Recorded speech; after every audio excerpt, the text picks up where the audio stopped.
I'm Francesca Maxime. And I'm Matt McClure. And this is Currents. He wasn't the Pope, but this priest's face and voice are familiar to a worldwide audience. The less lovable I become, the less I am capable of loving others.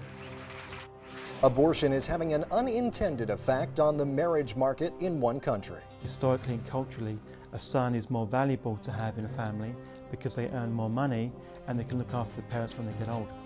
And I head to a local church that's helping itself by getting physical. You have to sweat. You have to sweat to get results.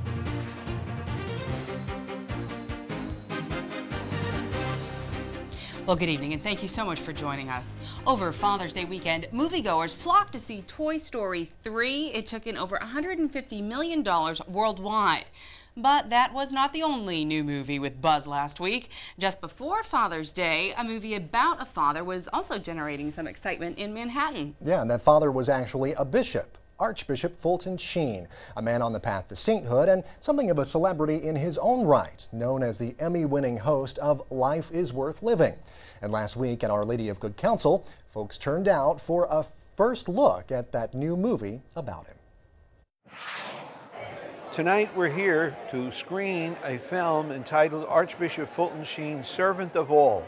And it's a wonderful film that's been produced and prepared to help us promote knowledge of Bishop Sheen, knowledge of many things that he did as a legacy for the Catholic Church. He really was one of the most important evangelists in the history of the United States. He may have more souls to his record than anybody else in our nation. You felt that one of the apostles was right there in front of you speaking, and that if you missed the first 12, well, listen to Sheen. The less I'm loved, the less lovable I become. The less lovable I become, the less I am capable of loving others. His TV show was very popular, and 30 million people were watching that show. But it's not only because of that, it's because of his charity, his love, even his suffering. Basically, he was the voice of the Catholic Church in America, and I've always felt we can't let that voice go silent. The canonization process for Bishop Sheen began around the year 2000. It's our responsibility to see that the word gets out there. We have to raise the funds that are necessary and tell people about Archbishop Sheen. He had heroic virtue. He always taught Christ. With every homily, with every person he met. He taught me a wonderful thing. One day he said, Marlene, before you ever meet anyone, say a quick prayer to the Holy Spirit. I try to do it every time.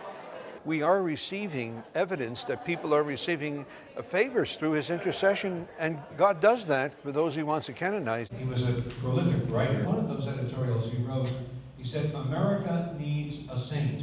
The people of God are ready for true sanctity, that they can grow through the church here in America. Archbishop Sheen has always inspired many young people, especially in terms of vocation, in terms of following the Lord, and wanting to see a movie about him, learning more about him, was a blessing to be here tonight. To be able to see how he makes that eye contact with people, and I can truly see why he has such a profound impact on the greater world. What really attracted me to Archbishop Fulton Sheen was just that truth. It has to be there, that living the gray line is not an option. There's a battle going on for the heart of the church against obviously fighting with materialist and secularism and different things, the political schemes of the church today and in the culture today. So there's a battle for the church, and for Archbishop Sheen to be canonized would be a great statement for what he stood for, what the church stands for, and I think it would be really inspiring, especially to the American church and also to the young people in America.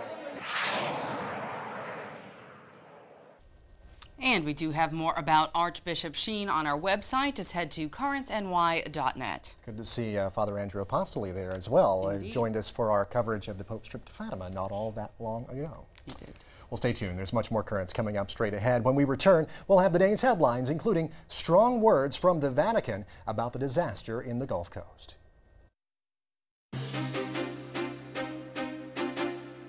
Welcome back to Currents. I'm Matt McClure. And I'm Francesca Maxime. Coming up just a bit later, feeling the burn at a local parish. But first, let's check the day's headlines.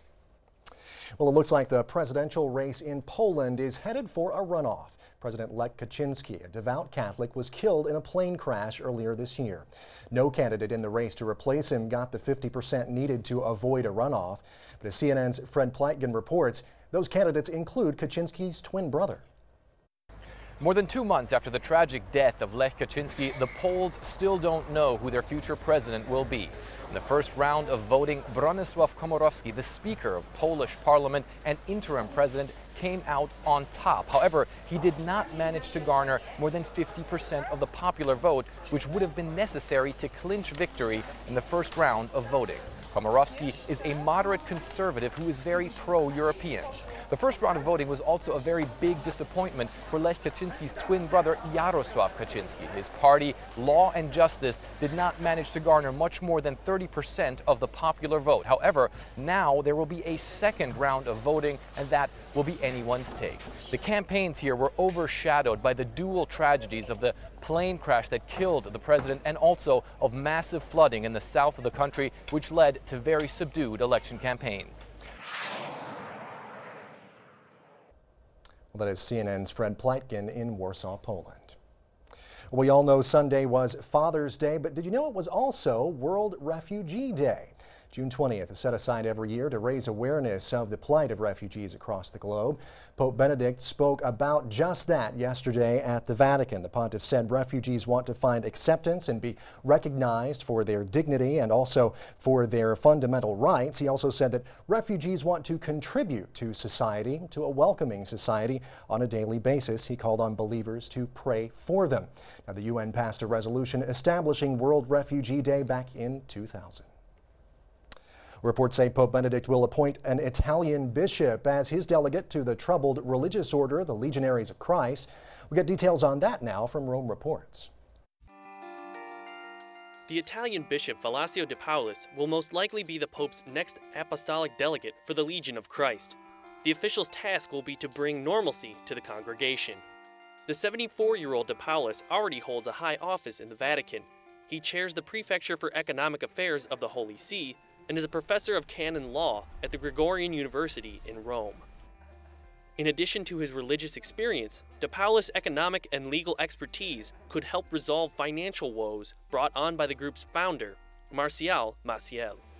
Benedict XVI wanted the apostolic delegate to be of European origin and not of English or Mexican descent.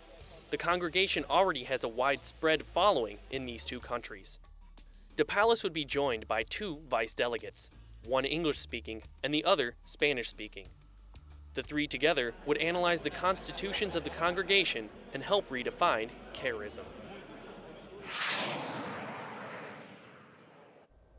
The Vatican released a report in May detailing Maciel's corruption, including his abuse of underage seminarians. As oil continues to pour into the Gulf of Mexico from a blown-out well pipe, the Vatican's main spokesman says humans should learn a lesson of humility from the disaster. Holy See Press Office Director Father Federico Lombardi said in a TV appearance that the sense of impotence in the face of the spill is striking. He also said we should learn a lesson about caring for the Earth's resources and predicted many changes in the oil industry to make drilling safer in the future. A New Jersey Catholic school teacher is dead, and police are looking for her ex-husband as a person of interest in the case. A relative found the body of 62-year-old Judith Novellino this weekend, covered in blood and with more than 80 stab wounds. Investigators say she was recently divorced, and her estranged husband, Anthony Novellino, still lived with her in Denville, New Jersey. Judith Novellino taught English and French at Morris Catholic High School for over 20 years. In Manhattan, a historic church that recently underwent an $11.4 million renovation was rededicated this weekend. St. Francis Xavier Church in Chelsea was first dedicated back in 1882. New York Archbishop Timothy Dolan was on hand Saturday for that rededication, and so were our cameras.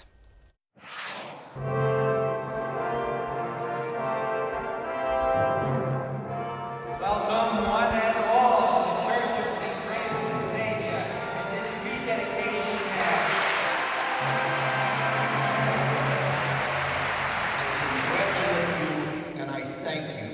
because not only have you renovated, restored this magnificent historic church, you've given this entire community, this entire archdiocese, a booster shot of hope. We've got a parish community that has come together and said, we love our church, we are proud of our parish, and we're going to show it. So I thank you for giving a booster shot of hope. What's very interesting about a dedication of a church or a rededication, especially because there's a new altar to be consecrated, and that's the focal point because the altar represents Christ in our midst. We'll have all the different ministries stand up and be presented to the Archbishop, and there'll be a sprinkling rite from our new baptismal font. Then comes the consecration of the altar. And he will spread oil all over the altar, and then the incense will be placed on the altar, and that symbolizes prayer, our prayers from that altar going up to God. And then the people will be incensed. He'll then use the Paschal candle to light candles that will go out into all the candle stands throughout the parish. This parish has been in the middle of civil rights movements, anti-war pacifism, labor movements, championing the rights of the hungry, the homeless, the disenfranchised, and the estranged. Yet the parish has always been centered on the Eucharist.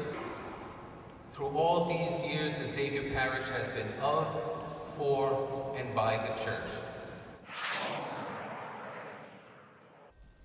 Gorgeous renovation there. Well, finally, it looks like the iPad could be the next essential liturgical item for priests all around the world. An Italian priest developed an application that could stand in for the Roman Missal.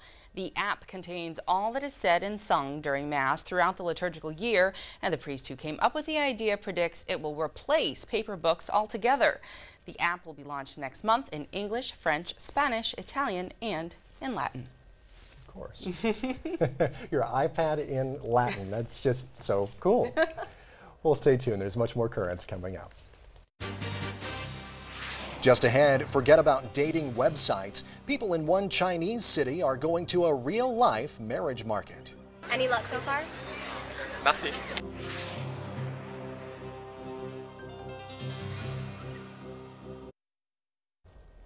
Welcome back. Well, back in 1979, 3 years after the death of Chairman Mao, China introduced a policy that would transform that country, but in ways that many people really never even imagined. It's the one-child policy, limiting couples to just one child as a way to control China's rapidly growing population. More than controlling the population, the policy has radically changed the population. If the one child turns out to be a girl, families are sometimes allowed to have a second child. But the pressure to raise boys has been enormous. And after a generation of this policy, we're now getting a clearer picture of the results. CNN's Emily Chang visited Shanghai, where the effects have been especially dramatic, especially among young couples hoping to get married. For millions of young and successful Chinese in modern Shanghai, finding love isn't easy. So how hard is it to find a girl in Shanghai? It's so hard, this 29-year-old energy analyst says. The stress makes people work harder, and we have no time to socialize. His shot at love may be this bustling marriage market filled with want ads and matchmakers, hoping to set up future husbands and wives. This posting is for a man. It says he's born in 1985. He works for a foreign company and owns his own home. He says he's looking for someone who's pretty, from Shanghai, and most importantly, has a college degree. Most visitors are worried parents, flashing photos of their only child, fretting they may never marry. He's at work too much.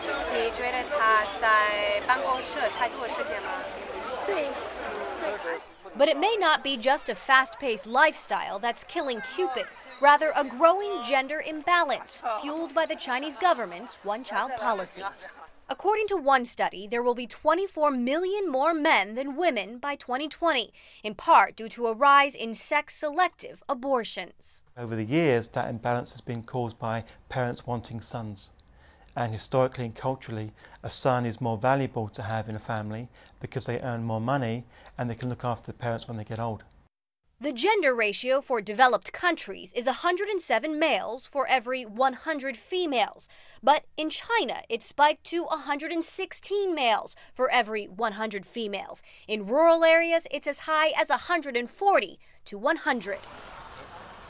Experts worry China could soon face a giant underclass of poor, unmarried men,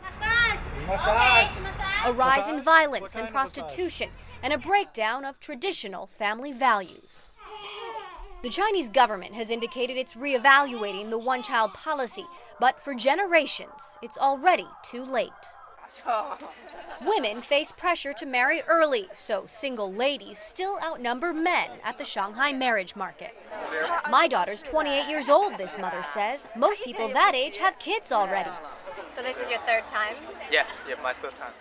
But there's only going to be more and more lonely bachelors. Any luck so far? Nothing. And I thought it was bad here. Yeah, well, that's a problem that I never had thought of before. But, you know, I mean, it's evident there that there is sort of that, or there has been at least historically and culturally, that sort of gender bias of people really, really wanting a son. And so there just aren't the women there for them to marry. Well, legally it's set up a certain way, and then of course, you know, the statistics don't lie based on how that has panned out over the years. But what pressure, what an enormous amount of pressure. Here it's more, I think, social, I think a lot of the times. It's more societal. There it really is a greater issue, a deeper issue it seems, that very much digs into the heart of the economy and whether or not people are going to be able to have families in the future. Yeah, I mean, because of course the policies we've said is you know, all about population control. And where does that stop? You know, at what point do you say, you know, okay, enough is enough, and we can't, you know, keep, controlling people and telling them how many children they can have or can't have or whatever? Where do you draw the line? And then you look at a place like in Africa, for example, they have one of the most populous countries in the world. So, you know, it really varies based on the region and what the rules are in whatever given country you happen to be in. Well, stay with us. We will be right back. When we return, a local parish is shaping up in more ways than one. We give a donation every week, and everybody has fun working out.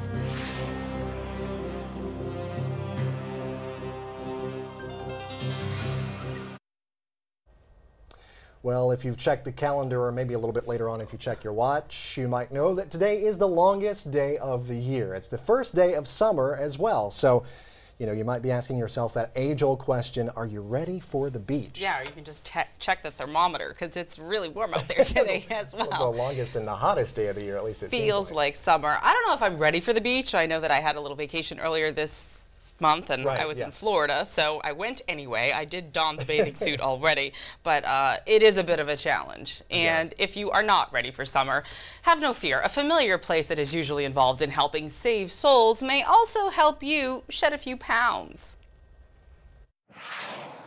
It's getting to be that time of year, and we'd all like to look like this. But the reality is, sometimes we look more like this. And that's why, in addition to finding Mass on Sundays at St. Fidelis and College Point, you'll also find exercise class. It's hard. I'm sweating. It's a good workout, and I'm an athlete, so I'm used to this stuff, and she busts our butts, so it's good. I'm having a good time. And hearing people say, I have to do something, I have to start moving, I have to start moving. And I know for myself, it's so much better working out with a partner and somebody you're comfortable with and friends and having fun with working out. So I said, you know, maybe we can use the Madonna room, because I grew up in College Point. I know this room, and she's friends with Father Arthur. And I said, you know what, if we all come and work out, this way then we can charge for the class and give some back to the church as well. So we give a donation every week, and everybody has fun working out. I'd worked out with a trainer before, so I knew what the tough stuff was all about. Low impact with lots of resistance, planks, crunches, lunges, you name it. Super-toned instructor Pat McCarthy didn't shy away from any of it. You have to sweat. You have to sweat to get results. And it's only an hour, so it's not going to kill anybody. You know, we have to move. Keeping spiritually fit and keeping physically fit, many say, go hand in hand. when you take care of yourself spiritually, obviously, it's the health just goes with it, you know. And same thing with your body. It's like when you miss a class and when you start eating a little funky, you definitely feel it. It definitely goes hand in hand, I think. And I think it's a way for people that have kind of fallen away from going to church to kind of reconnect. And I know for myself included, being around here always kind of gets me back. And so maybe I should start coming back more often. When you come to church, you feel great. When you come to workout class, you feel great. So the key is to just keep coming back and not let the other things get in the way, you know. But just exactly how did we get to grooving to dance tunes in the church's Madonna room? It's important to have a sound mind and a sound body. And it also, to me, it shows them that the church cares about you in every aspect.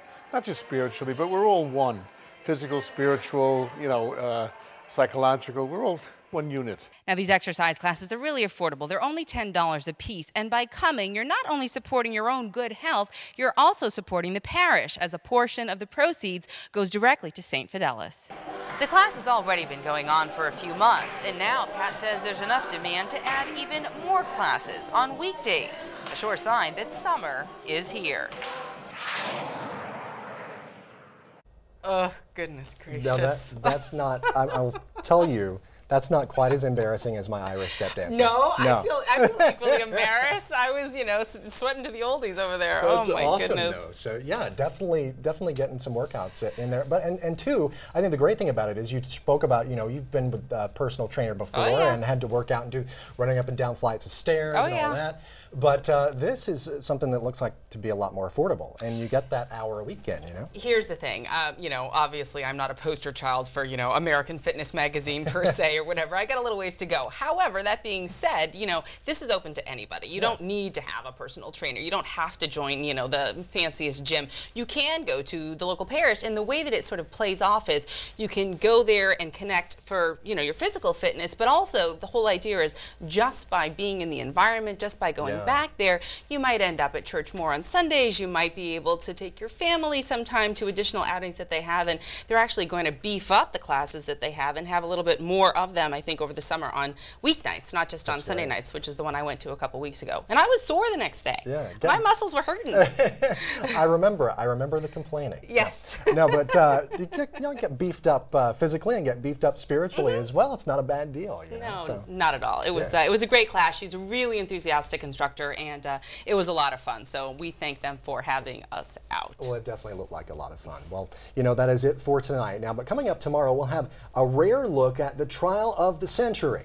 No, not this past century. I know what trial you're thinking about. This is the 16th century we're talking about. A local parish revisits the trial of St. Thomas More. And meantime, remember, you can always catch us online at currentsny.net. You can also check out our Facebook page as well. Until next time, I'm Francesca Maxime. And I'm Matt McClure. Thanks so much for joining us. Have a great night. Happy summer.